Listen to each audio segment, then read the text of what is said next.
Okay, so we're just about done studying the propositional calculus and we're getting ready to move on to predicate logic. We actually are completely done with learning the rules of inference, the equivalences, the derived rules, and you might be pleased to know that when we study predicate calculus, we use all those rules going forward and we don't really have to learn a whole lot more. But right now, I just want to finish up with something theoretical, and it's just a quick video that sort of consolidates our understanding of something we've kind of been assuming all along. So it's about the idea of a substitution instance and argument forms. So earlier on in this chapter, we introduced the idea of introduced an idea of a substitution instance, and I kind of glossed this concept until now. This is something that you already actually understand implicitly, like so much of logic, but let's go ahead and make our understanding explicit. So remember that whenever we've defined a rule or equivalence, we have always used the meta language. The book isn't actually consistent about this practice. But we've always used the meta language, which is the right way. And this has allowed us to express what we called earlier the form of the rule, rather than just some particular instance of it. So we say that all of the arguments below are substitution instances of the form of conditional elimination. So this is the rule of conditional elimination, as you know. And you also know, because you've learned to prove things in propositional logic, that each of these, we sometimes use the word instantiates. Each of these instantiates this form. So each of these could be justified by writing, if we had line numbers on the side, by writing conditional elimination for the justification of each one. Now, why is that? Well, you know why.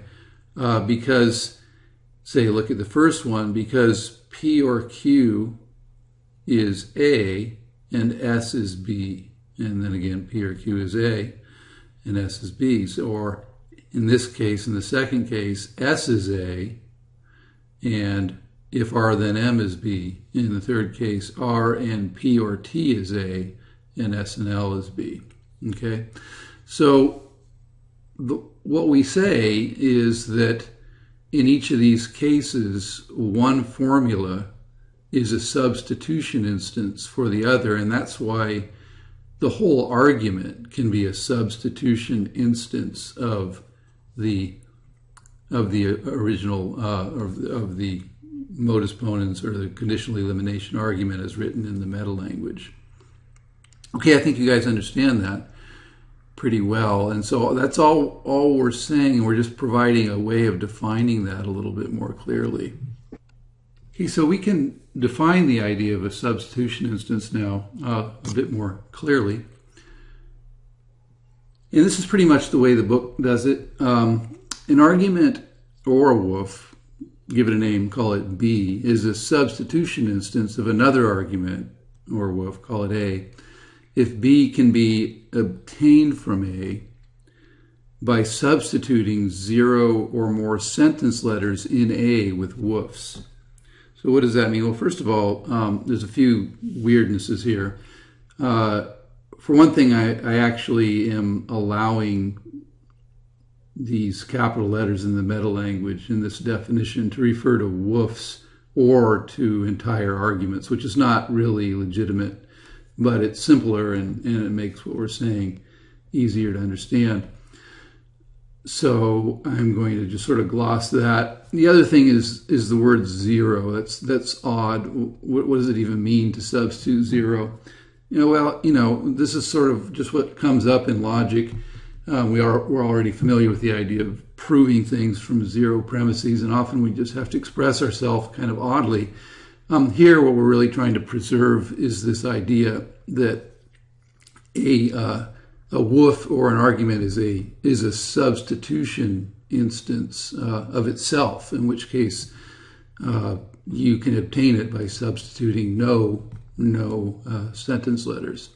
So the basic idea is, in practical sort of hands-on ideas, you take the form. What we're saying is the form of the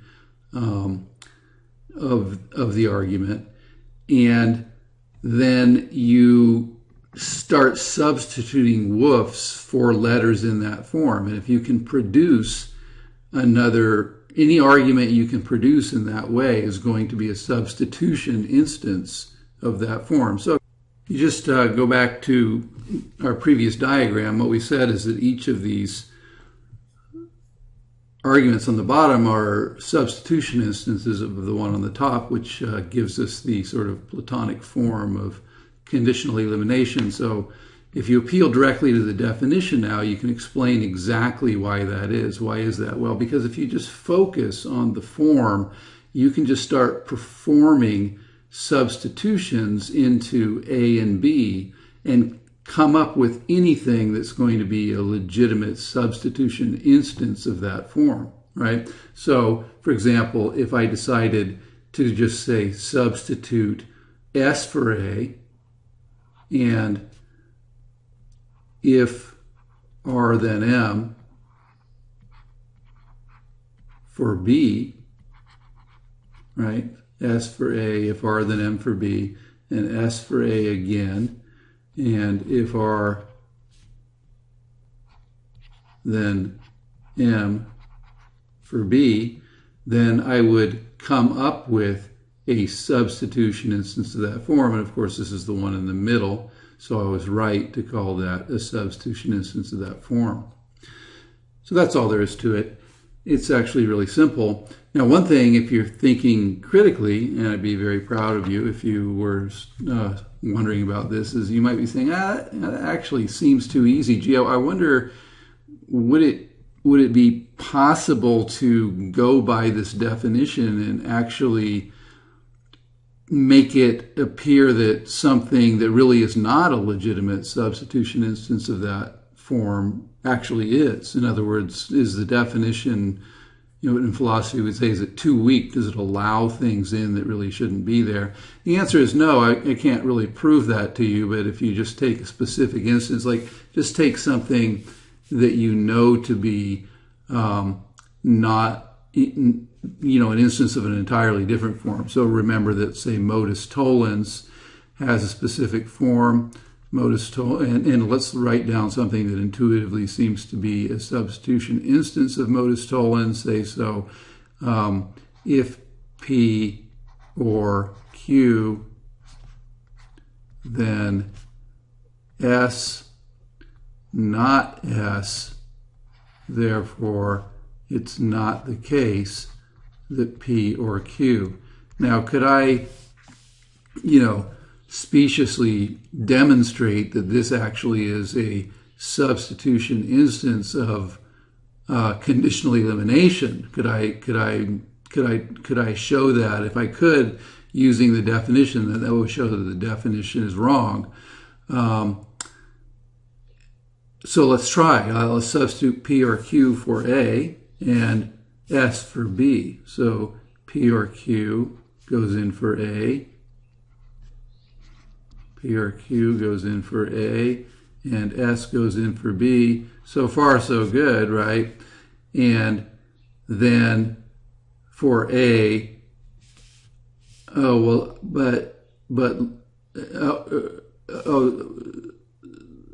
that's not going to work, right? Because now I've got not S and I've got A, and I've already committed myself to substituting if P then Q for A, so I can't change course. If P then Q is my A, so I would have to put if P then Q down here, and so then it just wouldn't work. So there's no way I could, quote, prove that this argument for that I thought was modus tollens is actually an instance of conditional elimination. So the truth is that the definition is very robust, and it preserves our basic idea of a substitution instance perfectly. All right, so this probably seems rather tedious to you, and it seems like a way of just talking about something obvious that's just unnecessarily complicated, and that happens in logic. It's okay. But this is what we have to do. We often have to be extremely clear to make sure that we're not letting weird things that we haven't noticed into our intuitively obvious ideas. So the other thing that this preserves, importantly, is that, and something we haven't been able to say until now, and actually the book has been taking advantage of this a little bit, is that it applies to specific arguments or woofs. So we can actually now say something like this: P and Q then R or S is a substitution instance of if P then Q. Why is that? Well, because we can substitute P and Q into P and R or S into Q and obtain this conditional. So what that means is that we can actually talk about formulas being substitutions of other instances of other formulas, even though they aren't in the meta language, right? So we don't actually need, and we're not actually required to use the meta language, or we're not restricted to the meta language in talking about the idea of a substitution instance, and that's a nice result. So even though the latter formula, if P then Q, is not written in the meta language, it's still the case that the first formula is a substitution. Okay, so there's kind of a theoretical payoff to this. It's not one that in any way affects how you go about doing things. It doesn't help you to prove things any better, but it can help those of you who think about these things a little bit to understand how we're doing things at kind of a deeper level. And what you want to think about is the fact that in the past we've been following this policy where if we prove a result, then we're allowed to sort of like give it a name and start applying it to other instances, what we're now calling substitution instances of that result. So that certainly makes sense, but one thing is you'll notice is that we haven't been conducting our proofs in the meta language. We don't do that. We only conduct them within the propositional calculus.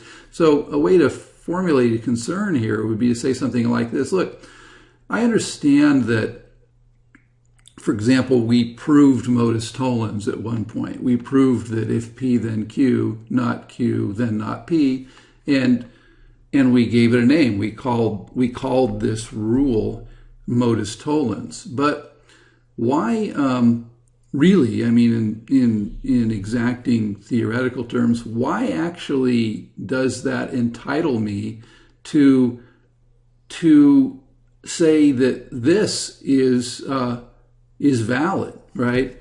I'm just sort of, I mean, it's intuitively obvious to me. It's not like I don't understand what we've been doing here, but what's the theoretical reason why something like this actually goes through by 1-2 modus tollens?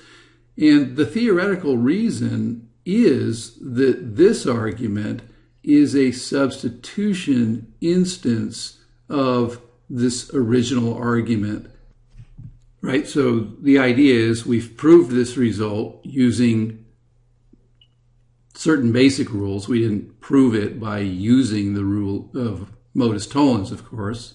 We proved this result on the basis of other rules, and then we just named it modus tollens. And so now we can assert this form anytime we want to, and we can also assert any substitution instance of this form, which is what we're doing below. Line numbers 1 through 3 give us a substitution instance of something that we've already proven. So since we know that the original form is valid, we know that the substitution instance is valid as well. And that's what our naming convention is telling us. Okay, so that's the answer to the question. The answer is that it's because the new argument is a substitution instance of the one we proved, and which we named modus tollens.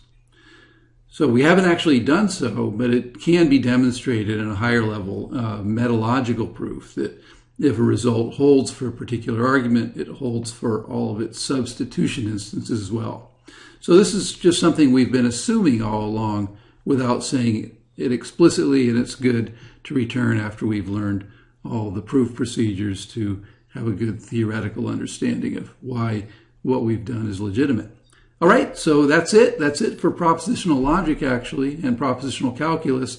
And now we'll be moving on to the world of predicate calculus, which is really